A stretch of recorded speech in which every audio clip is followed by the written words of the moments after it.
Hey guys, it's Jonathan here with Impulse Automotive and welcome back to another episode of Wild Wednesdays. Today is one for all you Ford fans out there. We've got two of probably one of the coolest and most awesome Fords built. So why have we got them both parked next to each other, you might wonder. So for those of you who love Fords, you're going to know exactly what I'm talking about. And for those of you who don't know, I'm going to tell you anyway. So we've got the first Falcon GT built, which is a 1967 XR GT. And then what we have here is the BF MKII GT, but this is the 40th anniversary. So this is a commemorative car to what was the first Falcon GT ever produced.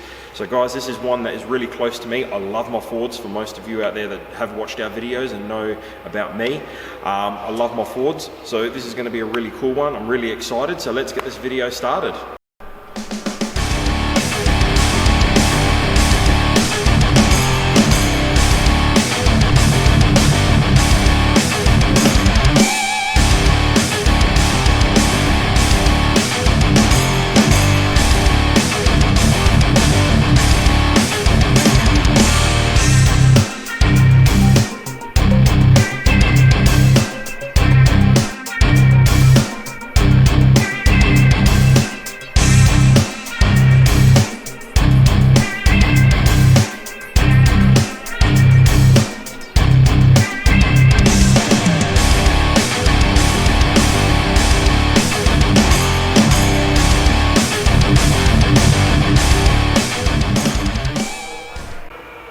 So guys, as I told you, I'm very excited for this one here. So we're going to start off talking about the XR Falcon GT. So for those of you who are wondering what inspired Ford to create the GT brand, comes down to one word, and that is Bathurst. In the early years, the annual 500-mile race at the mountain was a road course in Mount Panorama, which attracted many entrants from all over the world, being Ford, Nissan, Holden, and Chrysler, and a multitude of others. So Ford really wanted to create an Aussie-built car which could tackle the mountain. And at the time, they wanted to showcase the domestic market, being the Ford Falcon. And then on top of that, there was also some requests from the Victorian Police Department to come up with a pursuit car that could actually handle high speeds. So in turn, the Falcon GT was created. So for those of you who don't know, and we're just going to touch a little bit on this particular car, it's a 1967 XR GT Falcon. So when these first came out, they had a mammoth 225 horsepower, thanks to a 289 Windsor V8. They're coupled up to a 4-speed transmission, and they've got an LSD diff in them. So one saying about these particular cars that did get around back in the day was raced on Sunday, sold on Monday, because that's exactly what the Ford dealers used to do. They used to jump in these cars, drive them to Bathurst, race them around the track for 500 miles, win some races, send them back to the dealership on Monday, and they'd on-sell them. It was pretty crazy times back then, and one that we wish we could have seen, but obviously all we've got now is videos and archives on the great race. XR GT Falcon, presented in gold nugget. So when these cars were produced, they were a very limited run car. So there were 596 of these particular examples made. Who knows how many are left, unfortunately, as time goes on. A lot of these were wrecked, stolen, chopped up, sold out as parts cars. It was very, very sad. The fact that there was so much stigma around these cars for being the best, for being the fastest, for being the most durable, and for Vicpol to reach out and say, hey, we want these in our fleet, it does tell you something. So they were a very, very special car and created what may actually be the most famous two letters in the automotive world, G and T. So GT stands for Grand Touring, and to this day, these things still hold a very, very special spot in the Australian people's hearts. So what we're going to do is we're going to move over, we're going to talk about the BF MKII, and we'll get started on that one, and then we're going to go through and do a startup on the BF, and then we'll do a startup on the XR. Fast forward the clock 40 years, and here we have the BF MKII 40th anniversary GT, which is a commemorative tribute to the XR GT. So the only thing that Ford did was reverse the colours. So XR had gold with black stripes, and this has black with gold stripes. So a little bit more about this particular car, because it will be coming up for sale through Impulse Automotive. It's a 2007 built BF MKII 40th anniversary GT, build number 60 with 6,000 kilometers on the clock. This is a true one owner car from brand new. Now, what powers this car? It's a 5.4 litre quad cam V8 with 290 kilowatts, and this example is a 6-speed manual transmission. When we say it's a credit to the owner as to how well it's been kept, we truly mean that. This car is in impeccable condition. It is beautiful. It's still running the original tyres. The interior still has its brand new smell, and because he loves cars so much, he's actually got 3 hats on the back which commemorate Ford through the years. So he's a true Ford enthusiast, has looked after this car very, very well. So the advancements in these cars have come a long way. So this car actually has the R-Spec suspension upgrade in it as well. So obviously it gives you a lot better handling. It's got the 18-inch machine face FPV rims and the upgraded sound system, and again the 40th anniversary sticker livery on it. So what we're going to do now is we're going to get up close and personal with the BF MKII, including giving it a little bit of a start up. So let's get the camera adjusted a little bit better and we'll go from there. As you can see, the motor is absolutely massive in this thing, and it sits up a little bit higher, hence why there has to be a bonnet scoop on the BF range. So as I previously stated, it's a 290 kilowatt Boss V8, 5.4 litres. It sounds absolutely incredible. So what I'm going to do I'm just going to jump in the car, give it a start, give it a few little blips so you can have a listen to it and just appreciate this Aussie muscle car.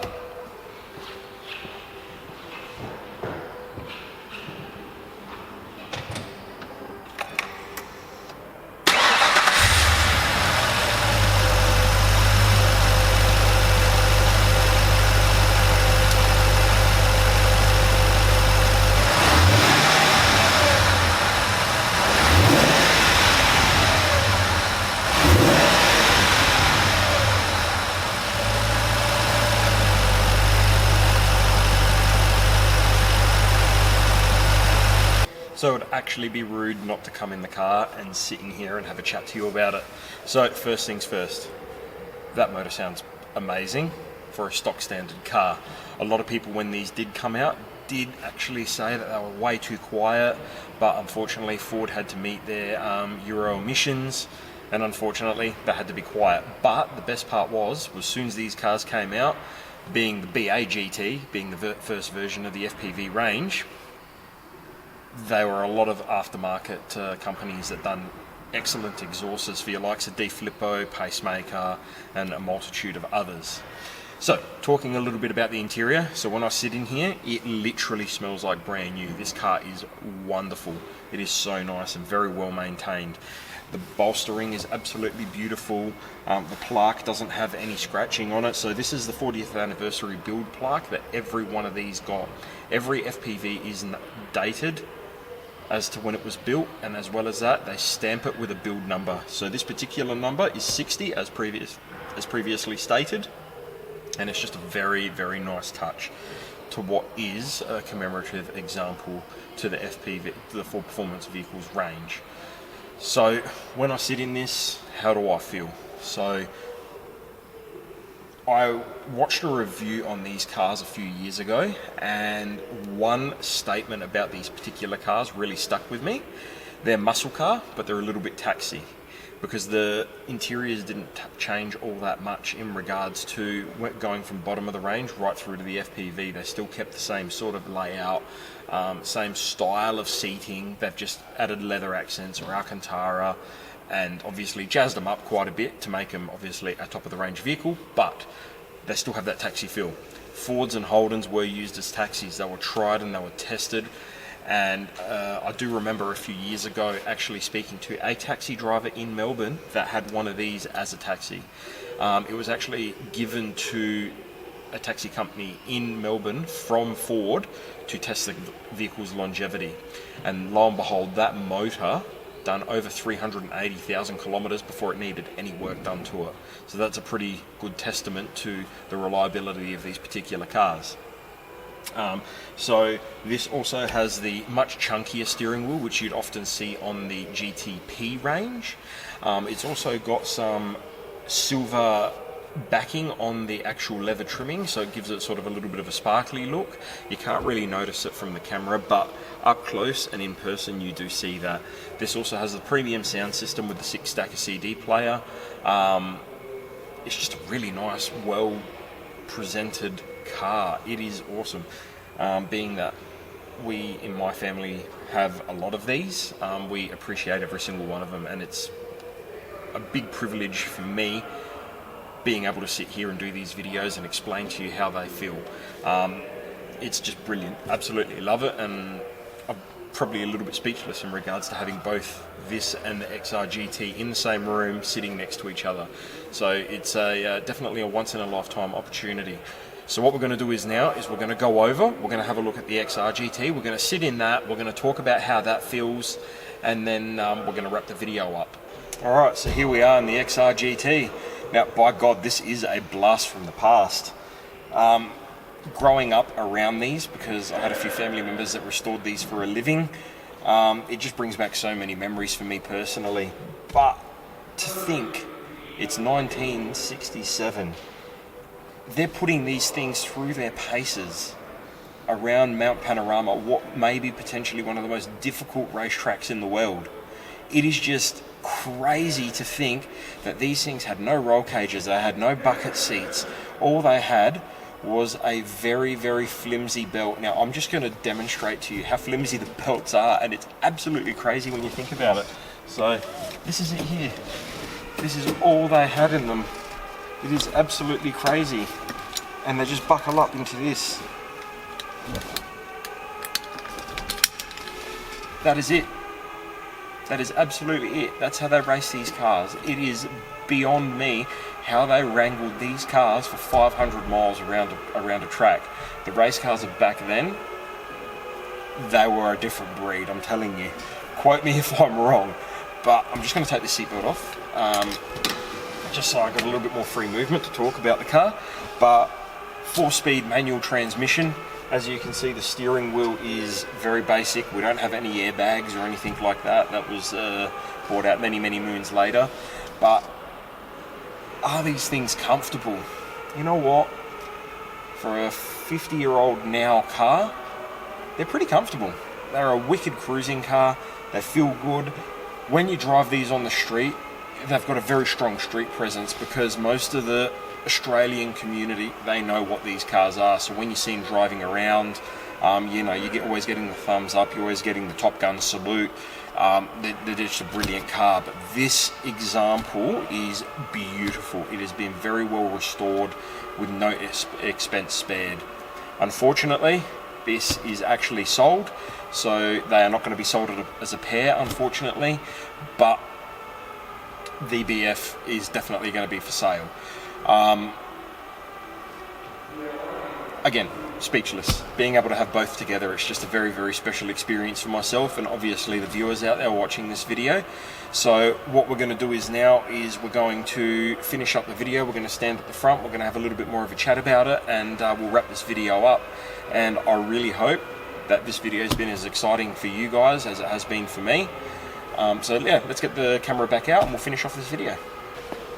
Alrighty guys, so thank you so much for watching this amazing episode of Wild Wednesdays. Yes, it has been amazing for me personally, and I hope it has for you guys watching it, to be able to have the XR and the 40th anniversary both under the same roof and in the same frame, to be able to do a video on both cars.